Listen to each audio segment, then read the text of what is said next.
Did you know that more than 1 billion people speak English? English has become the means of communication around the world.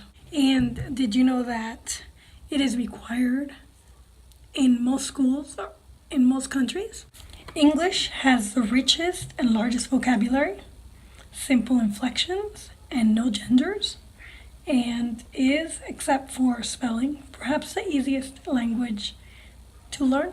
All children benefit from being taught the basics of reading and writing. Without these basics, futures are stunted and dreams are unfulfilled. And if you can't read and write, well, then you're being denied the full access of participation into society. So how do you teach reading? First, teaching is a creative activity. Creative people are open to constructive criticism. They're always striving to perfect their skill. So with that, let me just jump right in and say that English is a phonetic language. So the core of the method is having children understand that alphabet, letters, and letter combinations represent speech sounds. Spelling is taught from spoken word to written form. At every grade level, literary appreciation and comprehension are taught the first day of class as children listen and respond to stories read aloud by the teacher. Children enjoy the stories, enlarge their vocabularies, and expand their understanding of people and the world.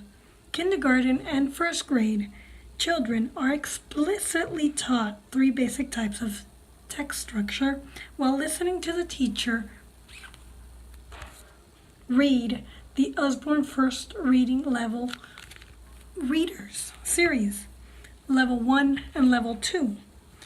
When sufficient high-frequency words, informative and combinations we call informative narrative, when sufficient high-frequency words have been studied and written in the spelling lessons, beginners are ready to read the Usborne First Reading Level 1 and 2. Readers are listed as recommended books. And then we also have the Read with Usborne Level 1 and Level 2 readers.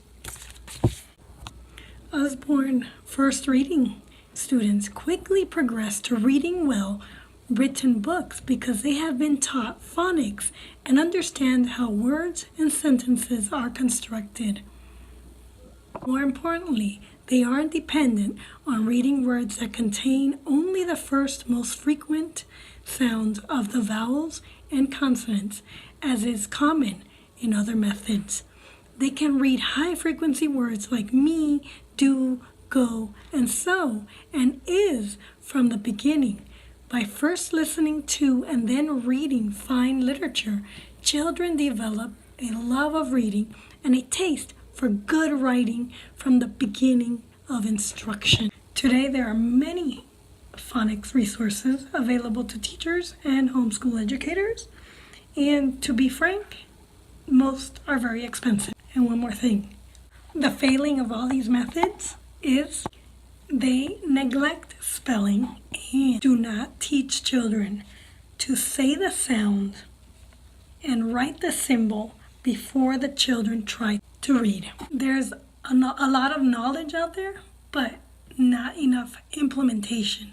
In fact, most colleges of education do not teach the science of reading. Usborne's method is tried and true, and it's classic, and it teaches kids to emphasize the sounds and the letters that represent the sounds. One thing I know for sure is that most people become teachers to be able to create positive change in the students' lives. So how do you use the Usborne Reading Series to help educate and teach your kids to read? The story of the perfect pet has been written for you to read with your child. You take turns reading. You read these words and your child reads these words. In this way, you're modeling precision. The Usborne Very First Reading Series is developed for children who are just starting to read. In the early books, the first 8 of the series, it's designed so that the teacher or the parent can read alongside the child. And your child will steadily build the knowledge and confidence to read alone. So the words for this particular book introduce 7 letters or letter combinations. These are often the first letters that children learn to read at school. Later books in the series gradually introduce and reinforce the ones your child already knows.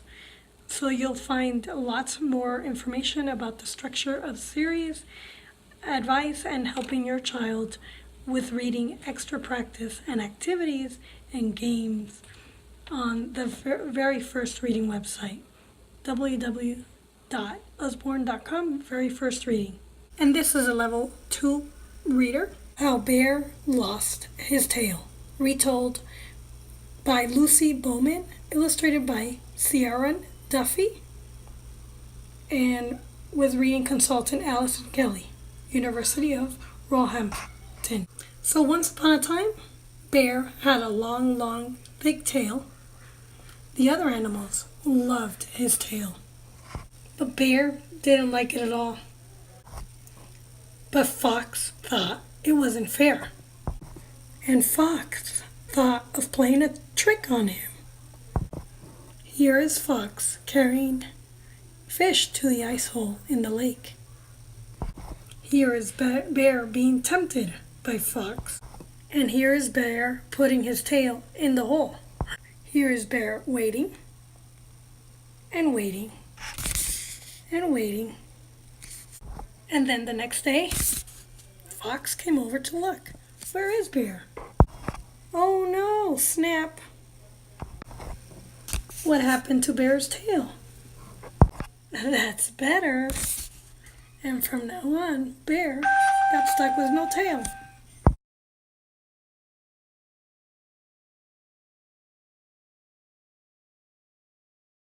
The statement that many children are LD, learning disabled, is actually accurate, because unfortunately many of those children are learning disabled. And many research has taught that most children can learn to read if taught by appropriate methods, but clearly many students are not receiving appropriate instruction for their reading needs. But is this the teacher's fault? I don't think so. Teachers unfortunately teach what they're taught, which means that they're not really taught how to teach reading.